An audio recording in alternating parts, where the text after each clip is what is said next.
Hello, Sunday afternoon, driving home from my daughter's. Just coming on to give a little update and do a little rant, per usual. My lens is really dirty. There. So, yeah, been going through the history of the Tuberous Sclerosis complex on my podcast, TSC Talks 3.0 Research. That's been hugely telling. You can catch episode 6. I put in the links. Oh no, it was episode 7. Going on episode 8. Going to continue on with the history, I believe, this week. Pretty sure that's what I'm going to do. I don't know about you, but is it normal to, be a little sad and, I don't want to say disappointed, because it's not disappointment. It's just deep, I guess I would say deep grief for what's happening to so many people. I'm going to talk about what I know about in terms of rare diseases. That's what I started back on my podcast about, just because of the push for moving into more of the gene editing and the CRISPR white out of the situation, which a case has been built for that to be the top-notch treatment, that to be the cure. And when I see the lives that people that have significant disabilities, how it builds over time, how treatments, how medications, how trauma, psych issues kind of get rolled into this whole persona, and then a life path is directed on a life path to, I've talked about this before, some kind of little job or working in a program or going to a program, something to fill your day.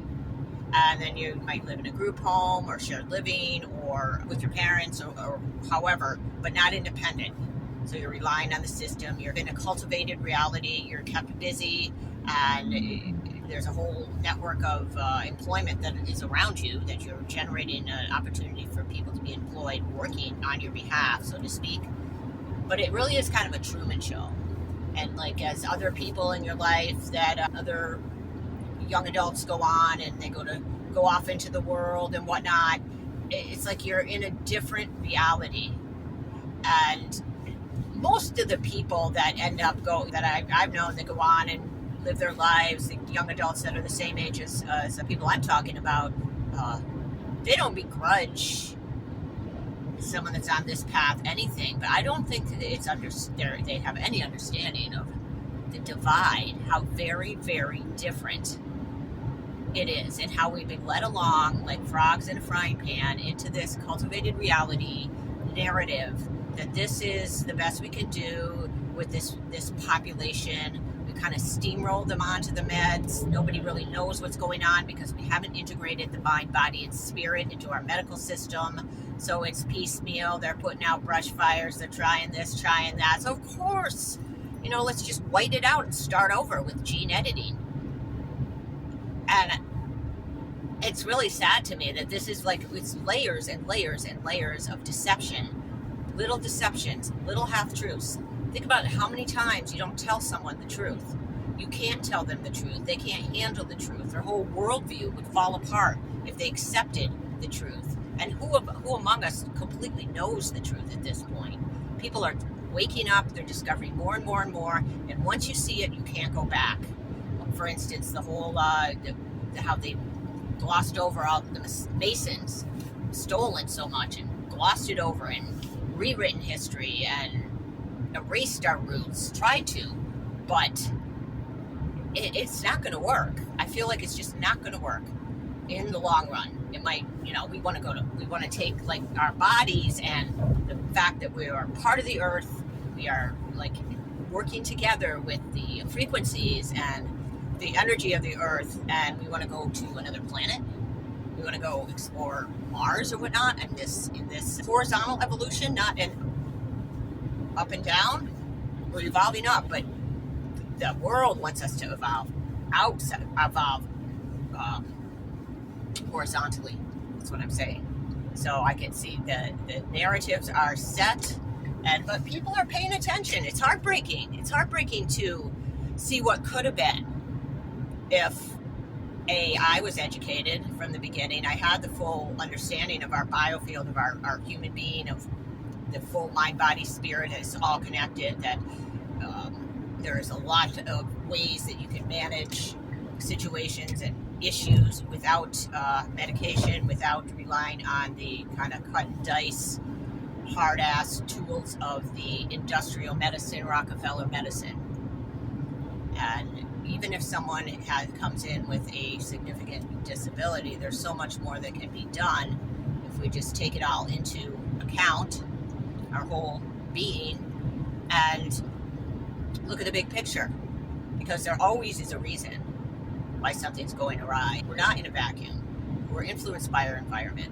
We're influenced by everything we put in our mouths, on our skin, in our hair, what we listen to, how we've been treated, how we treat others. It all matters. The energetics of everything freaking matters.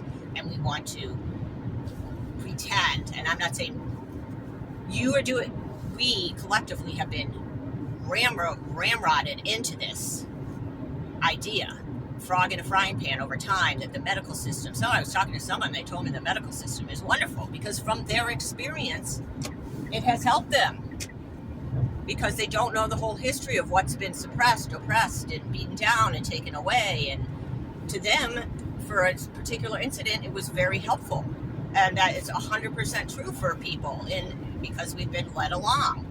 And it just fries my ass, especially when I see the Cultivated Truman Show, that people with disabilities their lives are living out. And like, why can't we teach them a trade? Why can't we teach them ideally hand down some craftsmanship or something? I feel like that's a lot of, I don't want to say wasted energy, but energy that could be directed towards a vertical evolution, even for those with cognitive disabilities. Out there contributing, learning, so much that can be done if we take into account the whole being. But that's the way it is. It's the way it is. My daughter and I were just listening to that song, that Bruce Hornsby song. You know, we were talking about something, and she's like, yeah, you know that song, that's just the way it is. Some things will never change.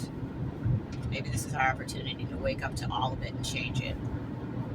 Might not be in my lifetime, but I plant the seeds, that's for damn sure. I can't look away. I can't look away from the train wreck, the ridiculousness of denial and oppression and just lying, little lies, tell me sweet little lies all day long, bit by bit.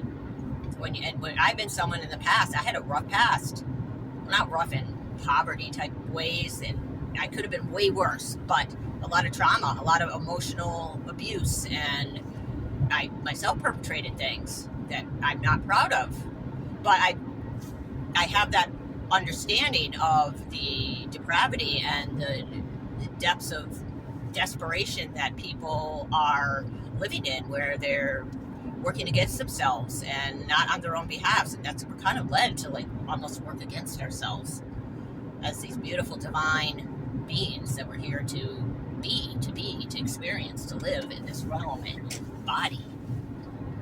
So a lot of people aren't going to be able to even get the littlest chance to embody. They're going to be, it's all externalized. Everything is externalized. It's not an internal solution. People aren't taught to go within and find answers on their own.